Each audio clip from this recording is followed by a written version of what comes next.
रानू रानू देख मु आज कौन चोरी करिकी आनीची तुम पाई मु आज बजाररू मिठा फल नेइकी आसीची। सतरे सानू तुमे आज आसवाक भारी डेरी करदेलानी। कौन करिबी रानू आज तो बजार भारी भिड़ थिला चोरी करबाकू मते भारी असुविधा हेइची। सेमाने एमिति कथा हेउथांती ठीक सेतिकी बेले रानू काउर अंडा धीरे धीरे हलिबाक लागे। सानू सानू देख आम अंडा केमिति हलिबा आरंभ करदेलानी। मते लागुची आम अंडा तो आज निश्चय फाटी जिवो। तापरे रानू काउर अंडाटी फाटी जाए आउ ता भीतर गोटे छोट काउ बाहरे। अरे बा रानू आम पुओ तो भारी सुंदर हेइची पूरा पूरी मो भलिका। हाँ सानू आम पुओ तो भारी सुंदर हेइची। अच्छा सानू आम पुओर ना कौन रखिबा? रानू आम पुओर ना होउची जग्गू। एई नाटा मु केबे ठारू भाबिकी रखिथिली। एमिति देखो देखो किछि दिन बीती जाए। जग्गू काउ ता मामा सांगरे घर बाहर बसी थाए। एपटारे टिके चढ़े आउ ता दुई छुआ आकाशरे उड़ु थांती। मामा देख सेमाने केमिति आकाशरे उड़ुचंती मु भी उड़ीबी।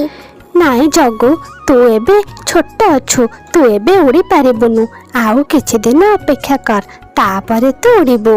रानू काउ किछि कामरे घर भीतर को चली जाए। ठीक सेतिकी बेले टिके चढ़े जग्गू पाखक चली आसे। आरे छोट काउ तू ना कौन आउ तू एठी बसी कौन करुचु? मो ना जग्गू मु एठी बसी देखुची तुमे समस्ते केमिति आकाशरे उड़ुच। व्यस्त होनी आउ किछि दिन परे तू भी उड़ीबा शिखि जिबु।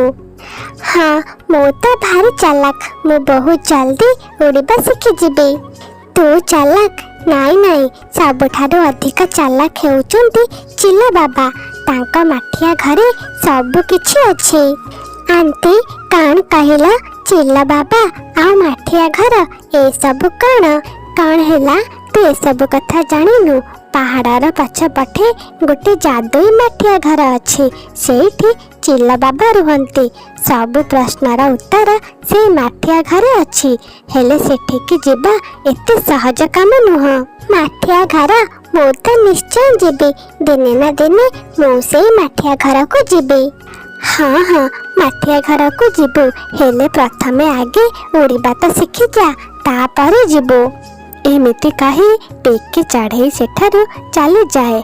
जग्गू देखु थाए आउ से मने मने निष्पत्ति निये सी जेमिति हेले चिल्ला बाबांकर माठिया घर को जीव। पर दिन सानू काउ ता पुओ जग्गू को नहीं खोला पड़िया को आसी थाए।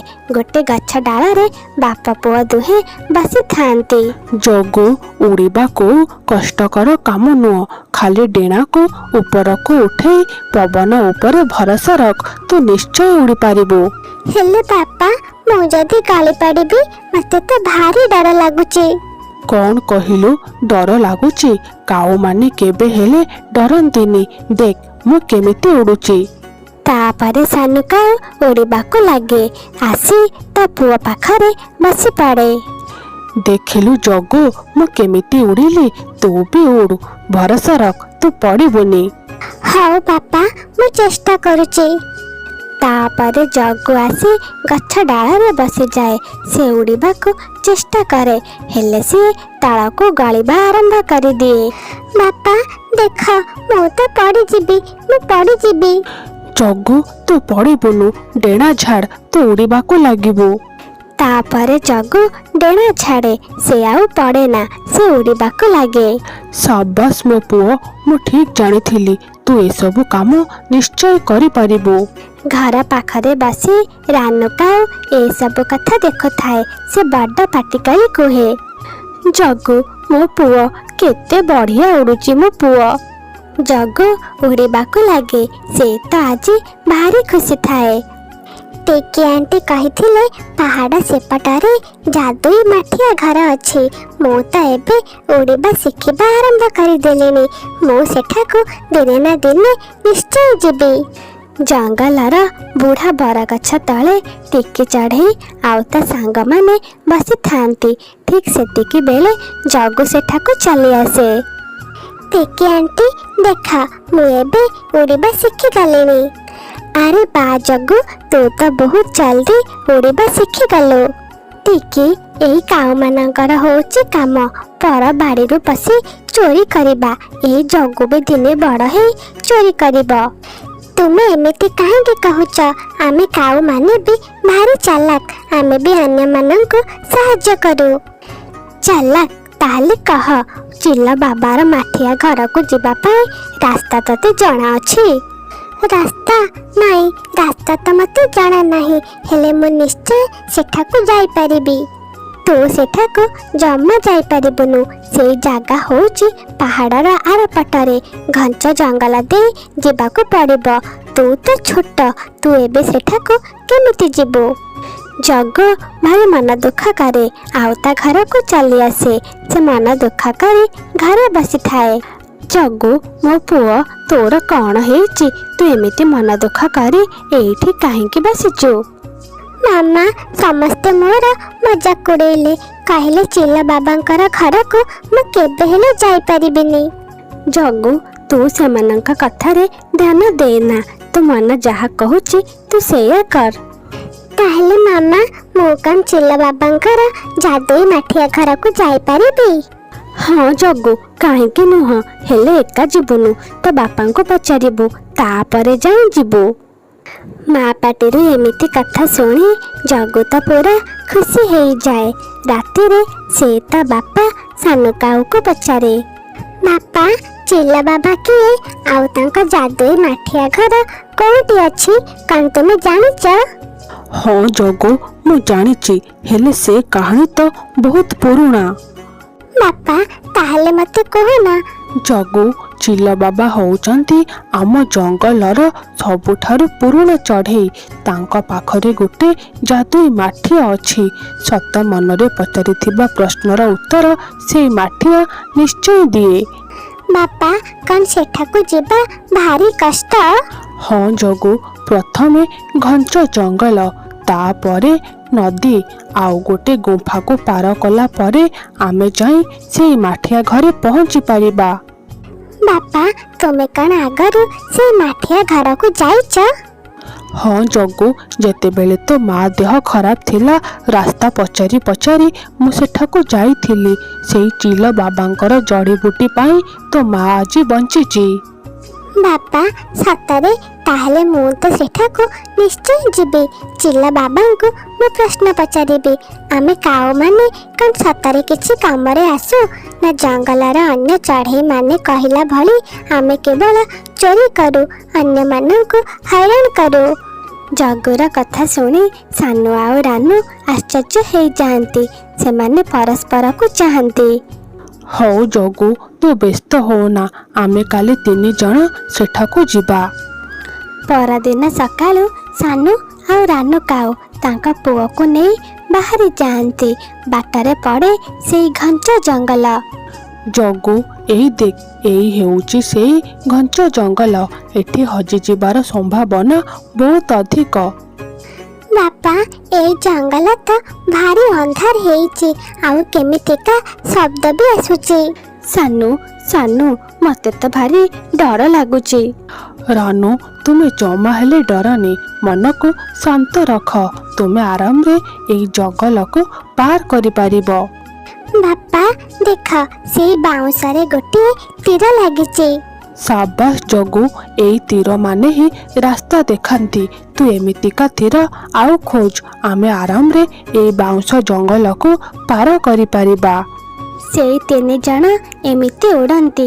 ଧୀରେ ଧୀରେ ସେମାନେ ସେଇ ଘଞ୍ଚ ବାଉଁଶ ଜଙ୍ଗଲକୁ ପାର କରିଦିଅନ୍ତି। ବାପା, ଦେଖିଲ, ଆମେ କେମିତି ସେଇ ବାଉଁଶ ଜଙ୍ଗଲକୁ ଆରାମରେ ପାର କରିଦେଲେ। ହଁ ଜଗୁ, ହେଲେ ଆମ ପରୀକ୍ଷା ଏବେ ସରିନି। ଆଗକୁ ଗୋଟିଏ ନଦୀ ଅଛି, ହେଲେ ସେ ନଦୀ ଓଲଟା ବହୁଛି, ତାକୁ ପାର କରିବା ଭାରି କଷ୍ଟ। ଧୀରେ ଧୀରେ ସେମାନେ ସେଇ ନଦୀ ପାଖକୁ ଚାଲି ଯାଆନ୍ତି। ସେଇ ନଦୀର ପାଣି ଓଲଟା ବହୁଥାଏ। ଏମିତି ଦେଖି ରାନୁ କାଉ ଆଉ ଜଗୁ ଭାରି ଆଶ୍ଚର୍ଯ୍ୟ ହେଇଯାଆନ୍ତି। ବାପା, ଏ କ'ଣ? ଦେଖ, ଏଇ ନଦୀର ପାଣି ଏମିତି ଉପରକୁ କେମିତି ଯାଇପାରୁଛି? ଜଗୁ, ଏଇ ତ ହଉଛି ଏଇ ନଦୀର ଯାଦୁ। ଆମକୁ ଏଇଠି ଓଲଟା ଉଡ଼ିବାକୁ ହେବ, ନହେଲେ ଏଇ ନଦୀ ଆମକୁ ଟାଣି ନେବ। ତାପରେ ସେଇ 3 ଜଣ ଓଲଟା ଉଡ଼ିବାକୁ ଲାଗନ୍ତି ଆଉ ସେମାନେ ନଦୀକୁ ପାର କରିଦିଅନ୍ତି। ବାପା, ଏବେ ଆଉ କେତେ ବାଟ ରହିଲା? ଆପରେ ଆମକୁ ପୁଣି କୋଉ ପରୀକ୍ଷା ଦେବାକୁ ହେବ? ଜଗୁ, ୟା ପରେ ଆମକୁ ସେଇ କଳା ଅନ୍ଧାର ଗୁମ୍ଫାକୁ ପାର କରିବାକୁ ହେବ। ତାପରେ ଜଗୁ ଦେଖେ ସାମ୍ନାରେ ଗୋଟିଏ ଗୁମ୍ଫା